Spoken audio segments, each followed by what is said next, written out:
تو ضرورت اس بات کی کہ میں اور آپ اپنے آپ کو ٹھیک کریں. پھر دیکھیے کہ اللہ کی طرف سے تو اس میں پہلا عمل کیا کہ توبہ استغفار، اور دوسرا عمل یہ کہ فرض نمازوں کا اہتمام کیا جائے. یا ایھا الذین آمنوا استعینوا بالصبر والصلاۃ. اللہ کیا فرما رہے ہیں؟ ایمان بولو، استعینوا، تم مدد طلب کرو، بالصبر والصلاۃ، صبر اور نماز کے ذریعے سے. ان اللہ مع الصابرین، بے شک اللہ صبر کرنے والوں کے ساتھ. یہ اللہ پاک نے طریقہ بتایا کہ تم نماز اور صبر کے ذریعے سے اللہ سے مدد طلب کرو، فرض نمازوں کے ساتھ ساتھ نفلی نمازوں کا اہتمام. اور رسول اللہ صلی اللہ علیہ وسلم کی زندگی اس بات کی گواہ ہے، صحابہ کرام رضوان اللہ علیہم اجمعین کی زندگی اس بات کی گواہ ہے. جب بھی انہیں پریشانی ہوتی، چھوٹی سے چھوٹی یا بڑی سے بڑی، کوئی تکلیف، کوئی مصیبت، کوئی، رسول اللہ صلی اللہ علیہ وسلم کی اپنی زندگی گواہ ہے. صحابہ کرام فرماتے ہیں اگر تیز آندھی چلتی، رسول اللہ صلی اللہ علیہ وسلم فوراً وضو فرما کر مسجد میں تشریف لے جاتے اور یہ خیال کرتے کہیں ایسا نہ ہو کہ یہ تیز آندھی طوفان کی صورت میں بدل دے اور وہ طوفان عذاب کی شکل اختیار نہ کر لے. تیز آندھی چلنے پر رسول اللہ صلی اللہ علیہ وسلم اللہ کی طرف متوجہ ہو جاتے ہیں. تو صحابہ کرام رضوان اللہ علیہم اجمعین کا بھی یہی حال تھا.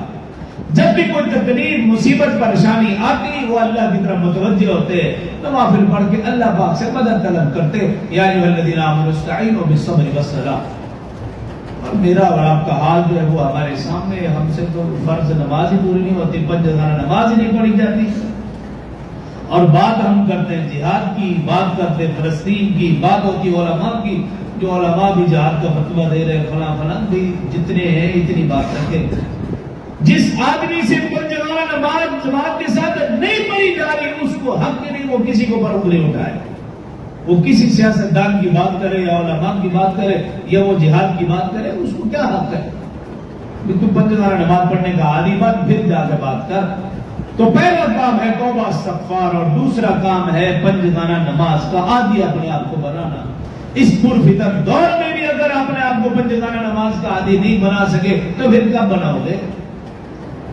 اور تیسرا کام باہمی اختلاف کو ختم کرنا.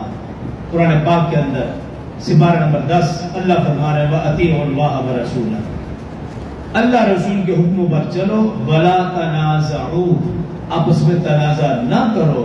اگر تم آپس میں تنازع کرو گے اللہ فرما رہے ہیں فَتَفْشَلُوا، پس تم ہمت ہار جاؤ گے.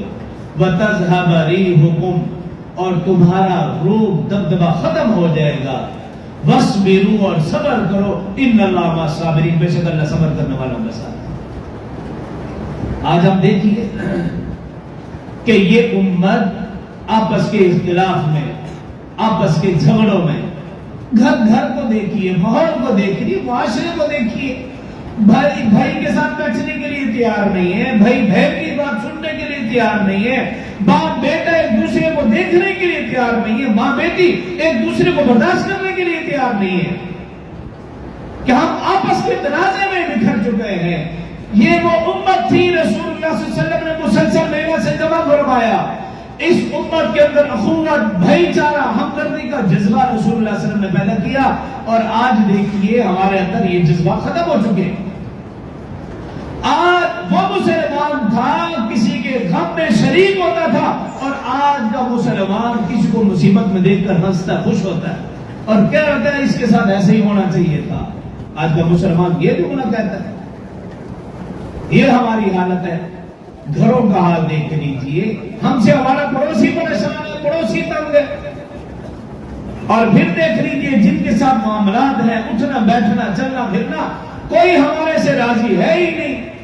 ہم میں سے ہر ایک یہ سمجھتا ہے کہ میں تو بڑا اچھا ہوں، میں تو بڑا نہیں ہوں، ہر ایک کے حقوق ادا کرو، اور دوسرے لوگ حق ادا نہیں کر پا رہے. تو باہمی اختلاف کو ختم کرنا یہ تیسرا اور بنیادی کام ہے. اور رسول اللہ صلی اللہ علیہ وآلہ وسلم نے ارشاد فرمایا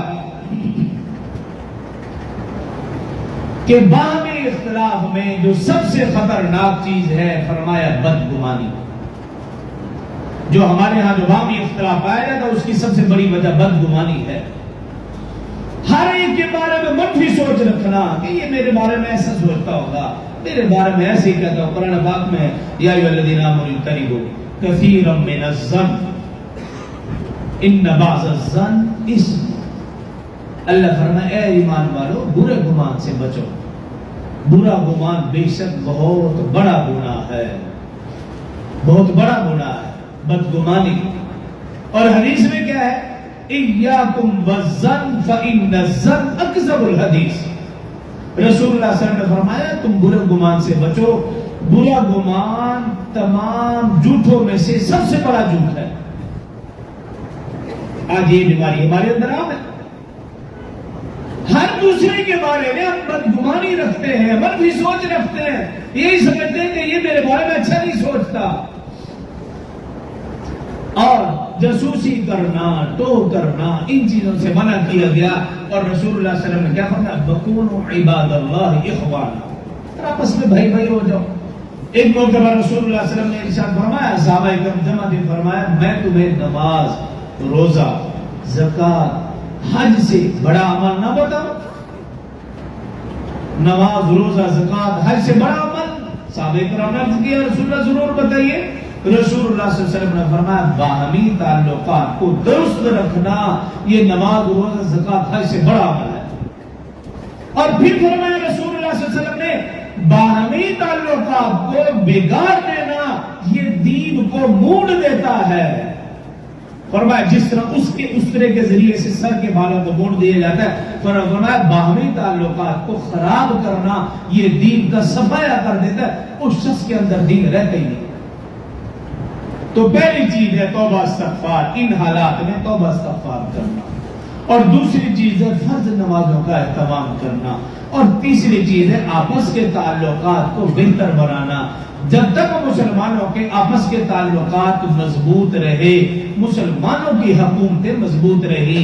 اور جب مسلمانوں کے آپس کے تعلقات بگڑ گئے تو پھر آپ دیکھ لیجئے مضبوط سے مضبوط تر حکومتیں مسلمانوں کے ہاتھوں سے چلی گئی.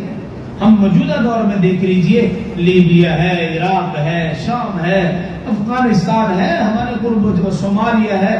کتنے ممالک ایسے ہیں جب مسلمان کمزور ہوئے ان کے ہاتھوں سے مضبوط تر حکومتیں اور سلطنتیں چلی گئی.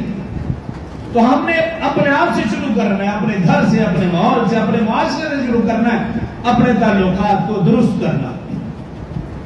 اور چوتھی اور آخری چیز رسول اللہ صلی اللہ علیہ وسلم نے فرمایا ان الصدقۃ یدفع البلاء.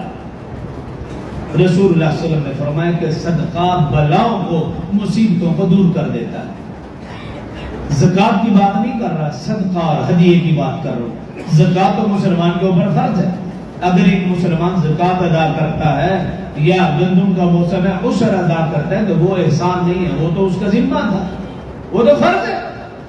اگر میں والا فرض نمازیں پڑھتے ہیں تو کسی پر احسان نہیں، وہ ہمارے ذمہ ہے، نہیں پڑھے گی تو مار پڑے گی. لیکن اصل ہے قبلی نمازوں کا اہتمام. نفل نماز حقیقت میں نفع ہے. زکات تو ذمہ ہے لیکن صدقہ حقیقت میں نفع.